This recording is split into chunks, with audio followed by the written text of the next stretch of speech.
Hey guys, Marjack79 here. I have a question. I have a serious question for Star Wars fans.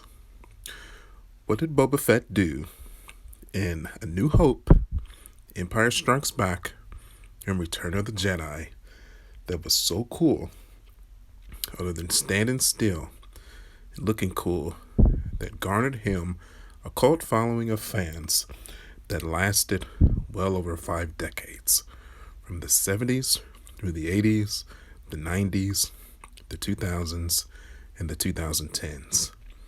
I do not understand what this character did that was so fascinating to so many fans that just garnered him such a following. I've watched these original movies. If you know me, you know that I really didn't become a Star Wars fan until, I saw the first trilogy to the Disney trilogy, and then I went back and watched the original trilogy. And this is the one character through it all that I just don't understand. Thank God for The Mandalorian. The Mandalorian really brought Boba Fett, just with these last few episodes, to a more prominent role to show us what he was really capable of. I'm assuming it has to be something going on within Star Wars Legends. Maybe I need to check that out, because in Star Wars A New Hope, literally the only thing he did was stand beside Jabba the Hutt when he was talking to Han Solo. In Empire Strikes Back, he just stood around and just listened to Darth Vader and just stood there while Han Solo was being turned into carbonite. In Return of the Jedi, the only thing he did was fly. Now, he did shoot his weapon, and he wrapped Luke Skywalker up. He did that, but then Luke Skywalker easily got out of it. Then he jumped away, and then Han Solo accidentally bumped him with a staff and made his jetpack go off.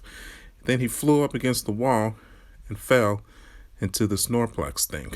I don't know the proper term for that big monster in the sand, but you know what I'm saying.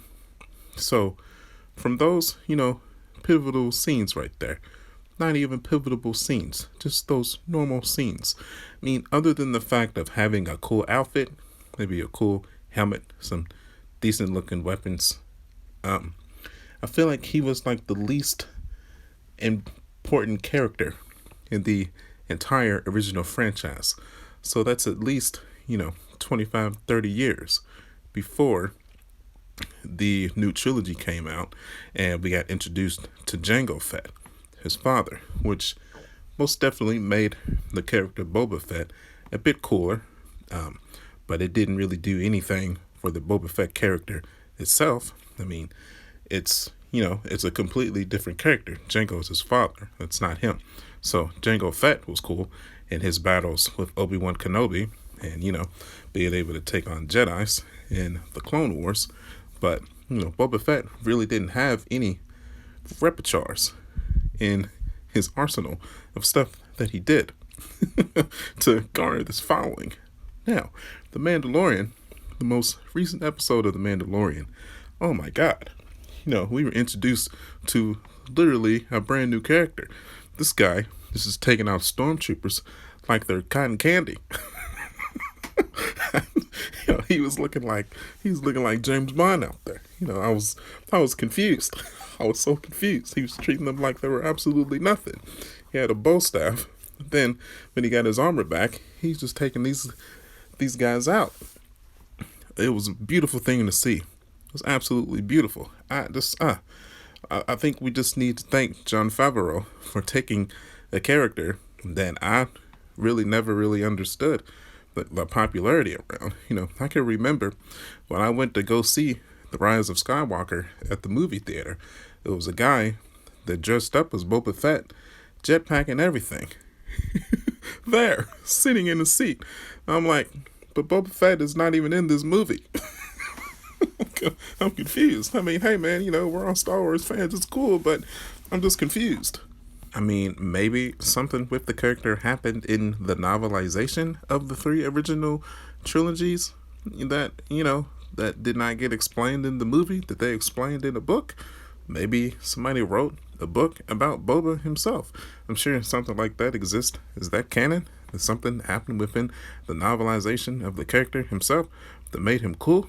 Did he actually like kill some notable Jedi's or some Force users? I mean, has that happened? I'm just trying to understand the fascination with this guy. Now, aside from all that, to bring it back to 2020 and his reintroduction into the Mandalorian. Now, okay, I admit when they showed his armor, even with everything I've said before, I was very excited.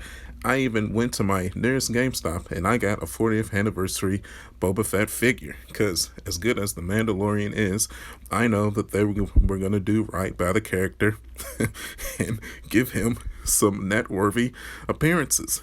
And obviously, I was very correct in that assumption.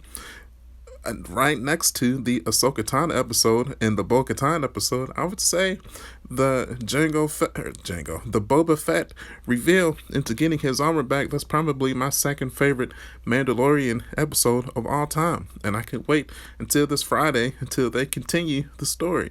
Oh my God, I am so excited. In my dream of dreams, I hope that they meet back up with Ahsoka and then they all team up and go and get Grugo back. Spoilers. Yeah, man. It's just like, yeah, somebody has got to explain it to me. Post it in the comments below.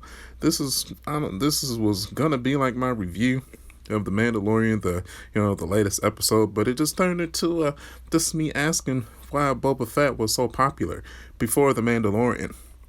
Because before Mando, I had no intention of ever adding this character in toy form to my collection.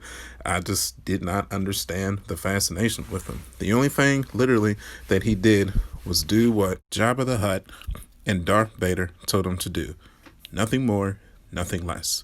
That was really the only thing in the original trilogy that I could see the character doing, was just being told what to do. That doesn't seem very Bounty Hunter-like to me. And that's really it, man. So, as always, thanks everybody for clicking on this video.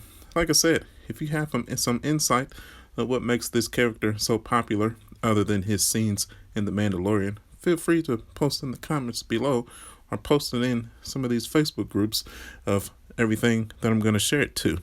I'm more than happy to hear your thoughts. And I mean, of course, I'm sure he's got some cool, awesome stories in the Legends comics, but I'm looking for more, canon material, stuff that he's actually done in the actual timeline. Also, before we end, I'm definitely very interested in seeing how he survived, getting out of that big monster's belly. Obviously, you look at his face, didn't really turn out so well for him, but definitely curious to see how that went. Hopefully, the next episode of Mando, and they're going to save Grugo, he will explain how he got out of the Snorlax Plex, whatever, the sand desert monster's stomach mouth, how he got out of there. That would be cool. Please, Jon Favreau, explain that to us. Don't make us wait for that information forever. Okay. As always, you can follow me at youtube.com/smartjack79. I'm also on Facebook, Instagram, and Twitter. Hit that like button if you're a Star Wars fan. Even if you're not a Star Wars fan, just hit it anyways. And I'll see you on the next one. Catch you guys later. Bye.